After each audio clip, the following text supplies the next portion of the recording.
कहते हैं कि इस संसार में सबसे कठिन यदि कोई काम है तो वो है मन को वश में करना। एक बार एक शिष्य अपने गुरु के पास जाता है और उनसे कहता है कि उसका मन किसी भी भगवान की साधना में नहीं लगता, यहाँ तक कि पूजा करने और साधना करने की इच्छा भी उसके मन में नहीं होती है। वो गुरु के पास गया, कहने लगा, गुरु क्या करना चाहिए? गुरु ने कहा, तुम कल आना। दूसरे दिन वो गुरु के पास पहुंचा तो गुरु ने कहा कि अपने रास्ते में कुत्ते के 2 छोटे बच्चे हैं, उनमें से 2 बच्चे उठा ले आओ और उनकी हफ्ते भर देखभाल करो। अब गुरु के इस अजीब आदेश को सुनकर वो भक्त चकरा गया, लेकिन क्या करे, गुरु का आदेश था। वो उन दोनों पिल्लों को पकड़ लाया, लेकिन जैसे ही छोड़ा वो भाग गए। वो फिर से पकड़ के लाया, लेकिन वो फिर से भाग गए।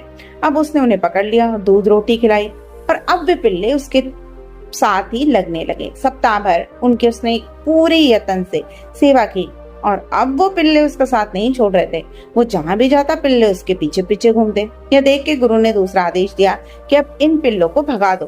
भक्त के लाख प्रयास के बाद भी अब वो पिल्ले भाग ही नहीं रहे थे। तब गुरु ने कहा, देखो बेटा, शुरुआत में ये बच्चे तुम्हारे पास कहाँ रुकते थे, लेकिन जैसे ही तुमने इनके पास ज्यादा समय बिताया, ये तुम्हारे बिना रहने को तैयार ही नहीं है।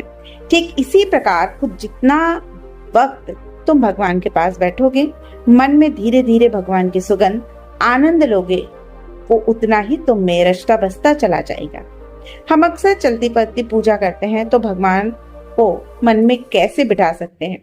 जितनी ज्यादा देर आप ईश्वर को अपने मन में महसूस करेंगे, उतना ही मन ईश्वर रस का मधुपान करेगा, और एक दिन ऐसा आएगा जब उसके बिना आप रह भी नहीं पाएंगे।